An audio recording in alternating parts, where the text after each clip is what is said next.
आइए स्टूडेंट, हम लोग कैश फ्लो स्टेटमेंट में सबसे पहले जो कैश फ्लो को हम ऑपरेटिवली बनाते हैं उसका फर्स्ट स्टेप, जिसका नाम क्या है, calculation of net profit before tax. ठीक है, नेट प्रॉफिट बिफोर टैक्स के अंदर में क्या क्या आते हैं, क्या क्या एडजस्टमेंट ऐड हो जाएंगे, क्या क्या एडजस्टमेंट लेस हो जाएंगे। ठीक है, हम एक फॉर्मेट बना दिए। ठीक है, आपको इसी को हम समझा देते। ठीक है, जनरली जो एग्जाम में होता है, जो हम आपको लिख के दिए ज़्यादातर आपको यही पूछा जाता है। आने का इसमें 2-4 आइटम और भी, ठीक है, पर वो सब ज़्यादातर क्वेश्चन पे आपको देखने को नहीं मिलेगा। ठीक है, अभी क्या है, 12th का एग्जाम चल रहा है, चाहे वो CBSE बोर्ड हो, चाहे वो जैक बोर्ड हो, चाहे SSC बोर्ड हो। ठीक है ना, तो अभी फिलहाल क्या है कि आप एक फॉर्मेट को समझिए। ठीक है, हम इसको डिटेल से एक वीडियो बना के हम जरूर लेंगे ताकि आपको दोबारा इसमें दिक्कत नहीं होगा। ठीक है, फिलहाल आपको याद रखना है कि नेट प्रॉफिट बिफोर टैक्स के अंदर में क्या क्या एडजस्टमेंट आते हैं। ठीक है, ऐसे आने का इसमें 2-4 आइटम और भी था, तो ज़्यादातर क्वेश्चन में आपको देखने को नहीं मिलेगा।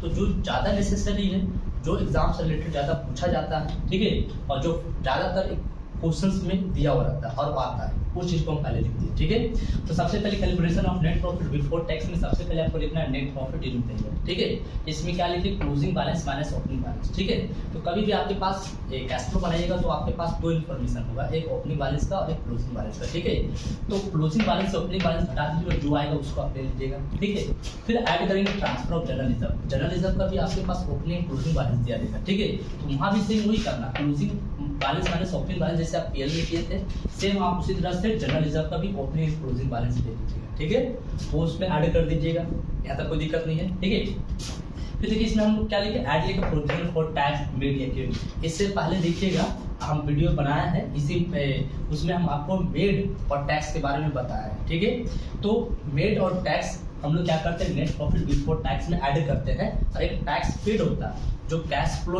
ऑपरेटिंग एक्टिविटी में सबसे लास्ट में जो जनरेटेड आता है, देन उसके बाद उसको हम लोग टैक्स पेड बोल कर लिखते हैं। ठीक है मेरी बात है ना, तो याद रहे कभी भी यहाँ पर हम लोग क्या लेंगे, प्रोविजन फॉर टैक्स। कौन सा लेंगे, मेड या तो क्रिएट। ठीक है, टैक्स पेड वाला मत ले लीजिएगा, टैक्स पेड ले लेंगे फिर ये आपका गलती हो जाएगा। एक होता है आपका इंटरिम डिविडेंड, ये जो पेड वाला होता है वो यहाँ भी जाएगा ऐड में, और एक जब फाइनेंशियल एक्टिविटी बनाएंगे वहाँ चल जाएगा वो लिस्ट। ठीक है, याद रखिएगा मेरा बात। ठीक है, और इसके बाद आपके पास देखिए ऐड करेंगे आपके पास प्रोविजन फॉर डिविडेंड। देखिए यहाँ पे क्या लिखा हुआ, सॉरी प्रपोज डिविडेंड। ठीक है, क्या लिखा हुआ है, मेड, और ये क्या लिखा हुआ, क्रिएट। ठीक है, 2 डिविडेंड है, एक इंटरिम डिविडेंड है और एक प्रपोज डिविडेंड है। क्लियर मेरी बात। जिस तरह से हम आपको एक टैक्स का लेजर बताया है, आप मेरे वीडियो में देखिएगा, हम टैक्स से रिलेटेड 3 तरह का एडजस्टमेंट आपको हम सिखा दिए थे। ठीक है, सेम उसी तरह से जिस तरह से आप टैक्स का बताएं, सेम उसी तरह से डिविडेंड का भी लेजर बनता है। अगर डिविडेंड का अगर 2 में बैलेंसिंग फिगर आता है तो डिविडेंड पेड कहलाएगा,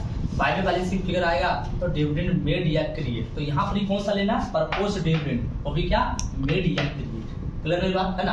और एक इंटरिम डिविडेंड होता है, वो पेड वाला यहाँ लिया जाता है। ठीक है, तो आपको याद रखना है। ठीक है, बस देख लीजिए ऐड में कितने आइटम के, सिर्फ 4 आइटम। सबसे पहले PL का डिफरेंस ले लीजिएगा, उसमें ऐड करा transfer of journal reserve, add में लिखा प्रोविजन फॉर टैक्स मेड या क्रिएट। और आप सब आपके पास जब यहाँ मेड क्रिएट क्या मिला, प्रोविजन फॉर टैक्स, तो सेम देखिए यहाँ पे मेड क्रिएट एक और मिला, तो क्या मिला, वो प्रपोज डिविडेंड का, क्योंकि ये दोनों सेम ही बनता है। ठीक है, ये 2 चीज जो है आपके पास वो सेम बनेगा, याद रखिएगा ये चीज। ठीक है, अब प्रोविजन फॉर टैक्स का 2 एडजस्टमेंट, एक टैक्स पेड में और एक प्रोविजन टैक्स मेड या create net profit before tax के अंदर में। उसी तरह से जब प्रपोज डिविडेंड का लेजर बनाएंगे तो मेड या create net profit before tax के अंदर में, और पेड चलेगा फाइनेंशियल एक्टिविटी। क्लियर मेरी बात है ना। और इसमें एक आइटम होगा जो रिफंड ऑफ टैक्स। ठीक है, रिफंड ऑफ टैक्स अगर दिया जाएगा तो उसको लेस कर दीजिएगा, और एडलेस करने के बाद जो भी आएगा आपका फाइनली निकल जाएगा नेट प्रॉफिट बिफोर टैक्स। ठीक है, इसमें 2-4 आइटम और थे, तो जो कि आप क्वेश्चंस बनाएंगे उसमें ज्यादातर आपको नहीं मिलेगा, पर ये जितने भी आपको बताए वो आपको मिलेगा। ठीक है, आप लोग इसको देखिए। ठीक है, और इसको थोड़ा हो सके तो याद अगर करना है, इसे याद करने का कोई दरकार नहीं, 2-4 आइटम है ना, आप बनाते बनाते ही आपका कॉन्सेप्ट भी क्लियर हो जाएगा। ठीक है, इसका हम एक बेसिक वीडियो हम बना के फिर से देंगे। फिलहाल अभी क्या है, एग्जाम चल रहा, तो हम एक फॉर्मेट ही बना के आपको समझा देंगे। ठीक है, अब जैसे यहाँ पर प्रॉफिट और लॉस है, उसके बारे में आपको हम डिटेल से बताएंगे। Provision transfer of journal reserve, इसके बारे में डिटेल से बताएंगे। टैक्स रिलेटेड हो गया, इंटरिम डिविडेंड हो गया, प्रपोज डिविडेंड। ठीक है, हाँ अभी इसको बारे में अगर डिटेल से बताएंगे तो आपका वीडियो बड़ा हो जाएगा। ठीक है, फिलहाल अभी एग्जाम से रिलेटेड है, आप लोग इसको देख लीजिए, समझ लीजिए। ठीक है, अगर कुछ डाउट होगा तो जरूर बोलेगा, हम फिर से इसको एक बार रिपीट कर देंगे, है ना। ठीक है, तो ये रहा, इसका आप एक स्क्रीनशॉट ले लीजिए। ठीक है। आइए स्टूडेंट, हम लोग अभी फिलहाल आप लोग को हम क्या बताए थे, cash flow from operating activity में सबसे पहले नेट प्रॉफिट बिफोर टैक्स आता, जो कि हम आपको उसका फॉर्मेट साथ बता दिए। एंड सेकंड जो एडजस्टमेंट आता है उसका नाम है क्या, non operating expenses, non operating. ठीक है, तो होता है क्या कि सबसे पहले हम cash flow from operating activity में नेट प्रॉफिट बिफोर टैक्स लिखते हैं। ठीक है, उसके बाद हम लोग उसमें ऐड करते हैं, क्या ऐड करते हैं, नॉन ऑपरेटिंग एक्सपेंस। ठीक है, और लेस करते हैं नॉन ऑपरेटिंग इनकम। ये नॉन ऑपरेटिंग एक्सपेंस क्या होता है, नॉन ऑपरेटिंग इनकम क्या होता है। ठीक है, कौन सा एडजस्टमेंट में ऐड में जाएगा, कौन सा एडजस्टमेंट लेस में जाएगा, आइए इसके बारे में देखते हैं। ठीक है, देखिए जनरली हम लोग के बिजनेस में दो तरह का एक्सपेंस होते हैं, एक होते हैं ऑपरेटिंग एक्सपेंस और एक होते हैं non operating expense. Operating expense means ऐसा कोई भी खर्च जो आपका बिजनेस उसके बिना नहीं चल सकता। लाइक जैसे आप कोई बिजनेस रेंट पे चला रहे हैं, ठीक है, कोई शॉप लिए हुए हैं, है ना, ठीक है, या कोई रेंट पे कोई भी शॉप टाइप का कुछ भी आप लिए हुए हैं। ठीक है, तो अगर आप रेंट नहीं पे करेंगे तो कोई आपको शॉप वहाँ चलाने नहीं देगा। ठीक है, इस टाइप के एक्सपेंस को हम लोग बोलते हैं ऑपरेटिंग एक्सपेंस। और भी कुछ ले लीजिए, जैसे मान लीजिए आप कोई शॉप चला रहे हैं, इलेक्ट्रिसिटी बिल, इलेक्ट्रिसिटी लिए, अगर इलेक्ट्रिसिटी का पेमेंट आप नहीं करेंगे तो कोई आपको फिर इलेक्ट्रिसिटी प्रोवाइड करेगा, नहीं करेगा। ठीक है, तो कहने का मतलब है आपको बिजनेस को ऑपरेट करने में, मतलब चलाने में जो रेगुलर खर्च होता है उस खर्च को मीन्स एक्सपेंस को हम लोग बोलते हैं ऑपरेटिंग एक्सपेंस। क्लियर मेरी बात। बिजनेस में कुछ ऐसे भी खर्च होते हैं बाबू जो रियली में इस ईयर का एक्सपेंस नहीं है तो भी हम उसको रिकॉर्ड कर देते हैं, उस टाइप के एक्सपेंस को हम लोग बोलते हैं नॉन ऑपरेटिंग एक्सपेंस या नॉन कैश आइटम। क्लियर है, तो कौन कौन सा ऐसे एक्सपेंस है जिसको हम लोग नॉन ऑपरेटिंग एक्सपेंस बोलते हैं। ठीक है, तो आइए देखते हैं। देखिए सबसे पहले हम लोग क्या लिखे, non cash and non operating expense which have already been debited to statement of PL, जो कि हम लोग जब फाइनल अकाउंट बनाते थे, ठीक है, 11th क्लासेस में, तो ये सब चीज ऑलरेडी हम लोग उसमें डिडक्ट कर दिए। ठीक है, क्योंकि जब हम लोग कैश फ्लो बनाने जाएंगे तो वहाँ पर एक्चुअल जो एक्सपेंस होता है वो रिकॉर्ड करना पड़ता है, ना कि ऐसा एक्सपेंस जो इस ईयर का नहीं है वो फ्यूचर का है और आप उसको रिकॉर्ड कर दिए तो उस केसेस में वो सारे एक्सपेंस को हमको ऐड करना पड़ेगा। ठीक है, ऐसा कोई भी एक्सपेंस जो इस ईयर का नहीं है वो फ्यूचर का है, समझे। तो वैसे एक्सपेंस को हम लोग सब ऐड करेंगे, उन सभी को हम लोग क्या बोलते हैं, नॉन ऑपरेटिंग एक्सपेंस। आइए देखते हैं क्या पहला का नाम क्या है, डेप्रिसिएशन। ठीक है, तो डेप्रिसिएशन आपका क्या है, एक ऑपरेटिंग एक्सपेंस है। फिर देखिए क्या लिखा, प्रोविजन फॉर डाउटफुल डेब्ट्स, ये भी आपका क्या है, ऑपरेटिंग एक्सपेंस है। ठीक है, गुडविल रिटर्न ऑफ, ठीक है, ये भी आपका क्या है, एक ऑपरेटिंग एक्सपेंस है। गुडविल के बारे में देखिए हम आपको पहले भी बताया है, गुडविल का अगर ओपनिंग और क्लोजिंग बैलेंस अगर गुडविल रिटर्न ऑफ बोल के आपके पास दिया हुआ तो आप इसे नॉन ऑपरेटिंग एक्सपेंस में ऐड ले लीजिएगा।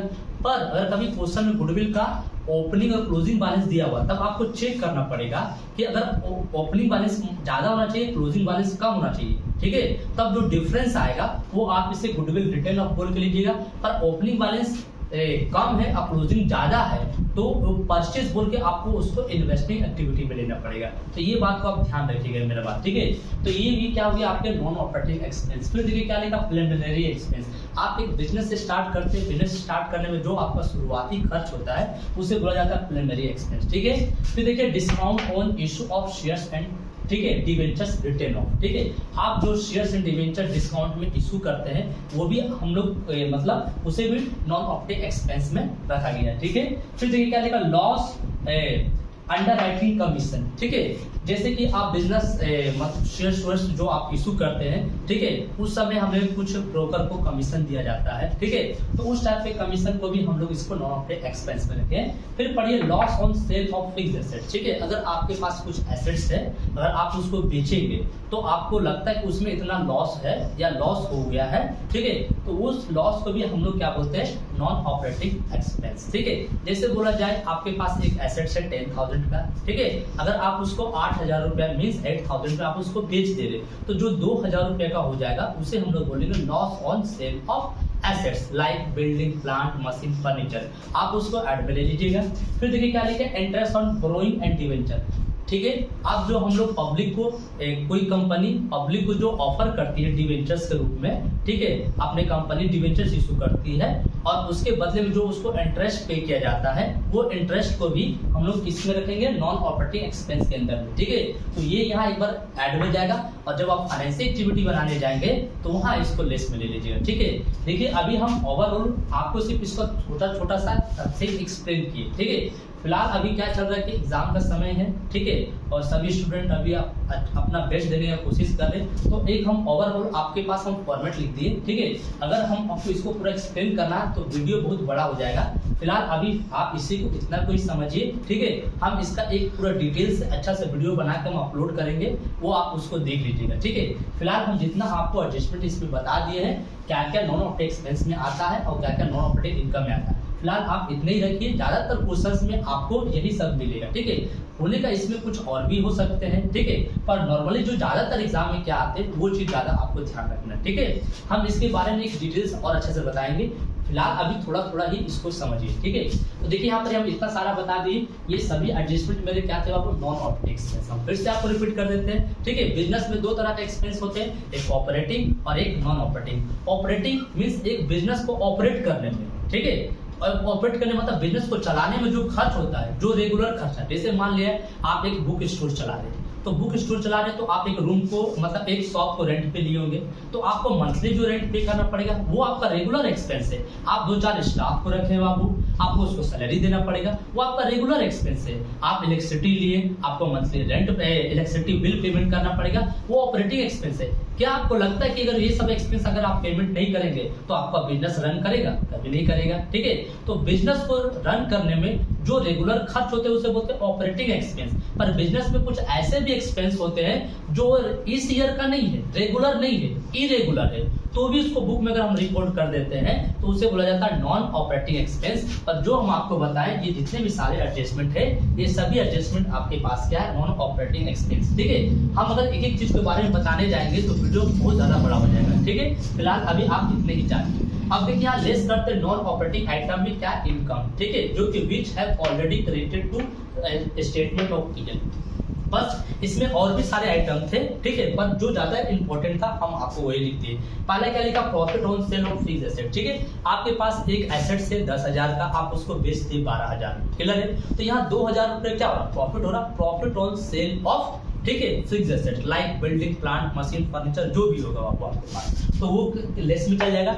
एक होगा डिविडेंड रिसीव और एक होगा इंटरेस्ट इनकम। ठीक है, तो ये सभी जो 3 आइटम है ये आपके हैं नॉन ऑपरेटिंग इनकम। ठीक है, आपको करना क्या है, ये 3 आइटम अगर कुछ मिलेगा तो उसको लेस कर देंगे, और ये एक्सपेंस मिलेगा तो आप इसको ऐड कर लीजिएगा। ठीक है, यही आपका रहा नॉन ऑपरेटिंग एक्सपेंस और नॉन ऑपरेटिंग इनकम। ठीक है, तो सब ये आपकी क्या है, cash flow from operating activity का पार्ट है। ठीक है, आप लोग इसको देख लीजिए, इसका एक स्क्रीनशॉट ले लीजिए। ठीक है।